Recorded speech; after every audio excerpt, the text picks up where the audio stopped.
నమస్తే, welcome to our channel. నేను సిరి. AP మాజీ ముఖ్యమంత్రి జగన్మోహన్ రెడ్డి గారి పాస్పోర్ట్ అయితే రద్దయింది. ఎందుకు రద్దయింది, ఏంటి, దాని వెనకాల కథ ఏంటి అనేది మనకు వివరించడానికి ఈరోజు మనతో పాటు ఉన్నారు ప్రముఖ సీనియర్ జర్నలిస్ట్ డాక్టర్ దుర్గవడ్లమణి గారు. నమస్కారం మేడం. నమస్తే మేడం, ఇప్పుడైతే ఏపీ మాజీ ముఖ్యమంత్రి జగన్మోహన్ రెడ్డి గారు అయితే విదేశీ పర్యటన ఉంది, అంటే లండన్ వెళ్ళాలనుకున్నారు, కానీ వాయిదా పడింది అని చెప్పేసి మనం చూస్తున్నాం. అంటే ఏపీలో అంటే ఏదైతే వరదలు వచ్చాయో దానివల్ల ప్రజల్లో తను కలవాలని, ప్రజల కష్టాలు తెలుసుకోవాలని వెళ్తున్నారని చెప్పేసి కొన్ని వార్తలు వస్తున్నాయి. మరి ఈ పాస్పోర్ట్ రద్దు మరి ఏంటి, అసలు పాస్పోర్ట్ రద్దు వెనకాల అసలు ఏం కథ ఉంది, ఏంటి, నిజంగానే మరి తన ప్రజల్లోకి వెళ్ళాలనుకుంటున్నారా ఏంటి? అసలు అందరూ అలాగే అనుకున్నారండి. ఆయన పాపం వరదలు చూసి చలించిపోయి జగన్మోహన్ రెడ్డి తన లండన్ పర్యటన వాయిదా వేసుకున్నారు. అసలు లండన్ వెళ్ళకపోవచ్చు అని కూడా ప్రజలు అనుకున్నారు, అందరం అనుకున్నాం. పర్వాలేదు, కొంచెం మానవత్వం చూపించాడు ఆయన, వాయిదా వేసుకున్నారు, 2 సార్లు ప్రజల్లోకి వచ్చాడు దెబ్బకి అని అనుకున్నాం. అయితే ఆయన వాయిదా వేసుకోవడానికి కారణం వరదలు కాదు, ఆయన పాస్పోర్ట్ కష్టాలన్నమాట. యాక్చువల్గా ఆయన డిప్లొమాట్ పాస్పోర్ట్ ఉండేది కదా, అది ఆల్రెడీ ఆయన ముఖ్యమంత్రి కాదు కాబట్టి రద్దయిపోయింది. రద్దయిపోయాక ఆయన మామూలు సాధారణ పాస్పోర్ట్కి అప్లై చేసుకున్నాడు. ఆ అప్లై చేసుకోవడంలో 5 ఏళ్ళు అడిగాడు ఆయన. అయితే సిబిఐ కోర్టు కూడా అందుకు అనుమతి ఇచ్చింది.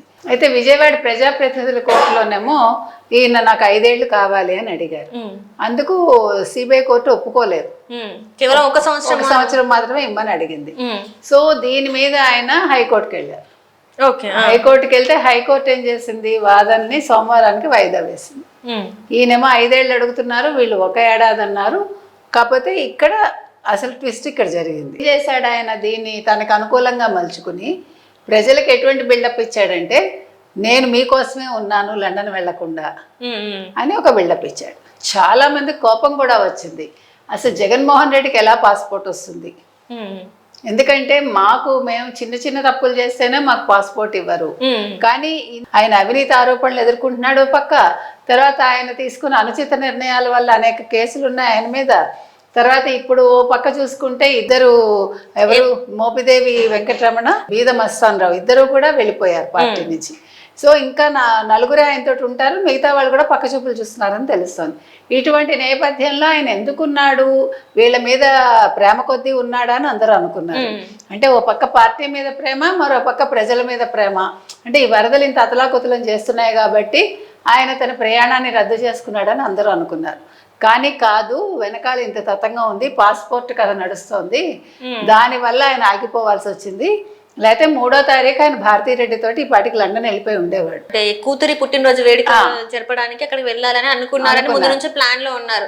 కాకపోతే ఇప్పుడు ఇది జరిగేసరికి ఇదంతా కూడా తనకి ప్లస్ అయ్యేలాగా, అంటే అది బయటకు చెప్పకుండా ప్రజల మధ్యలో నేను రావాలనుకుంటున్నాను అని చెప్పేసి ఇదంతా చేసేసరికి ఇది మళ్ళీ బయటకు వచ్చింది. సో ఇప్పుడు మరి తన ప్లాన్ రివర్స్ అయింది అనుకోవాలా మరి? అంతే కదా, ఇప్పుడు ఆయన ఏదో దాన్ని మసిపూసి మారేడుకాయ చేద్దాము, దీన్ని ఏదో నాకు అనుకూలంగా మార్చుకుందాం అని అనుకున్నాడు. సో అందుకు భిన్నంగా ఇవాళ మొత్తం న్యూస్ ఏంటి అనేది బయటకు వచ్చింది. ఈ రావడంలో అసలు కథ ఏంటి అనేది కూడా ఇప్పుడు ప్రజలకు తెలిసింది. ఈయన మన మీద ప్రేమతో రాలేదు, ఈయన పాస్పోర్ట్ ఇంకా తేలలేదు కాబట్టి, 5 ఏళ్ళ తేలలేదు కాబట్టి ఈయన లండన్ వెళ్ళలేదు.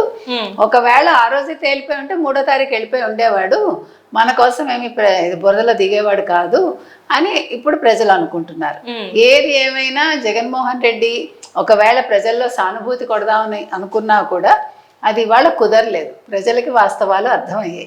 జగన్మోహన్ రెడ్డి మన కోసం రాలేదు సుమా, దీన్ని ఒక అవకాశంగా మలుచుకుందాం అనుకున్నాడు, కానీ ఇవాళ అది కూడా బట్టబయలైందని వాళ్ళు అనుకుంటున్నారు. అంటే ఇప్పటి వరకు చూసుకుంటే జగన్మోహన్ రెడ్డి గారు ఇంతకుముందు అసలు రాలేదు ప్రజల మధ్యలోకి, 5 సంవత్సరాల నుంచి రాలేదు. సడన్ గా వచ్చేసరికి ఇప్పటికైనా మార్పు చెందారు. అంటే ఓడిపోయిన తర్వాత తనకి అసలు ఏంటి, వాస్తవాలు ఏంటి అనేది తెలిసి వచ్చాయని చెప్పేసి కొంతమంది అనుకున్నారు. సో ఈ న్యూస్ తోని అది కూడా కాదు, తనకి టైం ఉంది కాబట్టి వచ్చాడు అని చెప్పేసి అనుకున్న పరిస్థితి. అంటే ఆయన అనుకుని ఉండడు, ఎవరో సలహా ఇచ్చి ఉంటారు, ఒకసారి మీరు ప్రజల్లోకి వెళ్ళండి, ఎలాగా మీరు ఇంట్లో ఉన్నారు కదా అని చెప్పుంటారు, ఎలాగ మీరు ఓడిపోయారు, ప్రజల్లో కాస్త సానుభూతి వస్తుంది అని.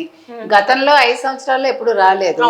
దానికోసం వాళ్ళ సోషల్ మీడియా లేకపోతే వాళ్ళని సపోర్ట్ చేసే ఒక జర్నలిస్ట్ ఏమన్నాడంటే, పవన్ కళ్యాణ్ ఏ రకంగా జనాల్లోకి రాలేకపోయాడు అంటే, పవన్ కళ్యాణ్ వివరణ ఇచ్చుకున్నారు కదా ఎందుకు రాలేదు, నాకు ఫ్యాన్స్ తాకిడి ఎక్కువ ఉంటుంది, అధికారులే రావద్దన్నారు, బౌన్సర్స్ చుట్టూ ఉంటారు, తర్వాత ప్రజలకి తొక్కిసలాట జరుగుతుంది, ఇవన్నీ చెప్పారు కదా.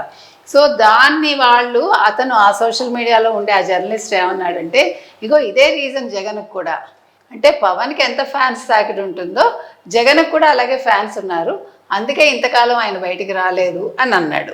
మరి మొన్న ఎలా వచ్చాడు అంటే ఫ్యాన్స్ లేరా ఇప్పుడు? ఇప్పుడు ఫ్యాన్స్ తాకిడి లేదా అంటే ఇప్పుడు జగన్మోహన్ రెడ్డి ఎవరికి అక్కర్లేదా అనేది కూడా ఒక ప్రశ్న ఉదయిస్తుంది. ఏది ఏమైనా జగన్మోహన్ రెడ్డి ఒకటి తెలిస్తే పాస్పోర్ట్ అధికారులు ఇంకోటి తెలిసారు, కోర్టు దానికి తగ్గట్టు అసలు వాళ్ళేం తెలుస్తున్నారో సోమవారం మనకు తెలుసు. అంటే ఇప్పటివరకు కేసుల నుంచి వెళ్ళి తప్పించుకునే ప్రయత్నంగానే ఈ పాస్పోర్ట్ ఏంటంటే ఇంకా ఒక్కసారి ఈసారి మాత్రం లండన్ వెళ్తే జగన్మోహన్ రెడ్డి గారు ఇంకా తిరిగి వచ్చే అవకాశాలు లేవని చెప్పేసి కొన్ని వార్తలు కూడా చెక్కలు పడుతున్నాయి. మరి దానికోసం ఈ 5 సంవత్సరాలు అనేది అడుగుతున్నారు అనుకోవచ్చు మరి? ఖచ్చితంగా. అంటే 5 సంవత్సరాలు అక్కడ ఉంటే ఈ 5 సంవత్సరాల్లో ఇక్కడ ఏం జరుగుతుందో చూసుకుంటాడు. 5 సంవత్సరాలు అనేది మీకు అర్థమైంది కదా, మళ్ళీ 29లో వెనక్కి వస్తాయి. అప్పుడు ఎలక్షన్స్ ఉంటాయి కదా. అంటే ప్లాన్ ఎట్లా చేసుకున్నాడో చూడండి. అంటే 29కి నువ్వు వస్తే ప్రజలు నిన్ను గుర్తుపెట్టుకుంటారా? అంటే కేసుల నుంచి తప్పించుకోవడానికి అంతే. బెయిల్ మీదే బయట ఉన్నాడు. తనకు ఇప్పుడు 11 సంవత్సరాల నుంచి వెళ్ళి బెయిల్ మీదే బయట ఉన్నాడు. సో ఇలాంటి వ్యక్తికి మళ్ళీ అది కోర్టు కూడా 1 సంవత్సరం ఇవ్వడం, అదంతా కాకుండా అసలు వెళ్లకుండా అరికట్టి ఆ బెయిల్ రద్దు చేసి తనని జైలుకి పంపించే అవకాశం లేదంటారా? అది మనం మాట్లాడకూడదండి. కోర్టుల విషయాల్లో అంటే కోర్టుల తీర్పులు కానీ కోర్టులకు సంబంధించిన ఒక అంశం కోర్టు పరిధిలో ఉన్నప్పుడు మనం దాని మీద కమెంట్ చేయకూడదు. కాబట్టి కోర్టు ఏం చెప్తుందో చూద్దామా. 5 సంవత్సరాలు అనేది మాత్రం మీరు అన్నట్టుగా ఆయన 5 సంవత్సరాలు అక్కడ ఉండి కేసులు తప్పించుకోవాలనుకున్నాడు. 5 సంవత్సరాల తర్వాత వచ్చి మళ్ళీ ఎలక్షన్స్ లో పోటీ చేయాలనుకుంటున్నాడు. అంటే ఇప్పటి వరకు అంటే ఈ 5 సంవత్సరాలు మానిటరింగ్ చేసేసి సో ఎట్లా వెళ్ళాలి ఏంటి అనేది మళ్ళీ ఒకసారి మాస్టర్ ప్లాన్ వేసుకుంటారంటారా? ఈలోగా మరి ఇక్కడ ఎవరిని పెట్టుకుంటాడో ఏం చేస్తాడో మనం అది కూడా చూడాలి. అంటే ఇప్పటివరకు అసెంబ్లీకి అటెండ్ అవ్వలేదు, తను ఎక్కడికి అటెండ్ అవ్వలేదు, డైరెక్ట్ అక్కడికి వెళ్ళి చూసి 5 సంవత్సరాలు మళ్ళీ తన అంటే ప్రజలకు వెళ్ళాలని ఒక ప్లాన్ లో ఉన్నారు అనుకోవచ్చు మరి మనం. అంటే 39.4% ఏదో ఉంది కదా ఆయనకి ఓటింగ్, ఓట్ షేరింగ్ ఉంది కాబట్టి ఇంకా అనుకుంటున్నాడు ఏం పర్వాలేదు ప్రజలు నన్ను నమ్ముతారు అని అనుకుంటున్నాడు. ఆ అనుకోవడంలో భాగంగానే 5 ఏళ్ళు అక్కడ ఉండాలని అనుకుని ఉంటాడు. ఏది ఏమైనా ఆయన 5 ఏళ్ళు ఉంటాడా, ఏడాది ఉంటాడా, అసలు వెళ్తాడా వెళ్ళడా అనేది సోమవారం కోర్టు తీర్పుతోటి మనకు తెలుసు. అంటే తీర్పు అంటే ఓన్లీ రద్దు చేయడమేనా లేకపోతే ఎక్స్టెండ్ చేసేది ఉందా, ఇంకేమన్నా అంశాలు? అదే మనకి సోమవారం గానీ మనం ఏం చెప్పలేమండి దీని మీద. కోర్టు పరిధిలో ఉన్నప్పుడు మనం దాని మీద కమెంట్ చేయకూడదు. కాబట్టి కోర్టు ఏం చెప్తుందో చూద్దామా. 5 సంవత్సరాలు అనేది మాత్రం మీరు అన్నట్టుగా ఆయన 5 సంవత్సరాలు అక్కడ ఉండి కేసులు తప్పించుకోవాలనుకున్నాడు. 5 సంవత్సరాల తర్వాత వచ్చి మళ్ళీ ఎలక్షన్స్ లో పోటీ చేయాలనుకుంటున్నాడు. అంటే ఇప్పటి వరకు అంటే ఈ 5 సంవత్సరాలు మానిటరింగ్ చేసేసి సో ఎట్లా వెళ్ళాలి ఏంటి అనేది మళ్ళీ ఒకసారి మాస్టర్ ప్లాన్ వేసుకుంటారంటారా?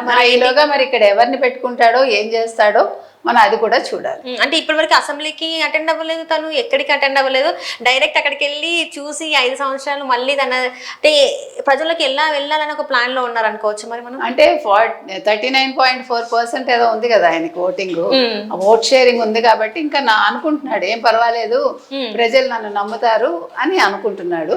ఆ అనుకోవడంలో భాగంగానే 5 ఏళ్ళు అక్కడ ఉండాలని అనుకుని ఉంటాడు. ఏది ఏమైనా ఆయన 5 ఏళ్ళు ఉంటాడా, ఏడాది ఉంటాడా, అసలు వెళ్తాడా వెళ్ళడా అనేది సోమవారం కోర్టు తీర్పుతోటి మనకు తెలుసు. అంటే తీర్పు అంటే ఓన్లీ రద్దు చేయడమేనా లేకపోతే ఎక్స్టెండ్ చేసేది ఉందా, ఇంకేమన్నా అంశాలు? అదే మనకి సోమవారం గానీ మనం ఏం చెప్పలేమండి దీని మీద. Right madam, right. Thank you so much. Thank you.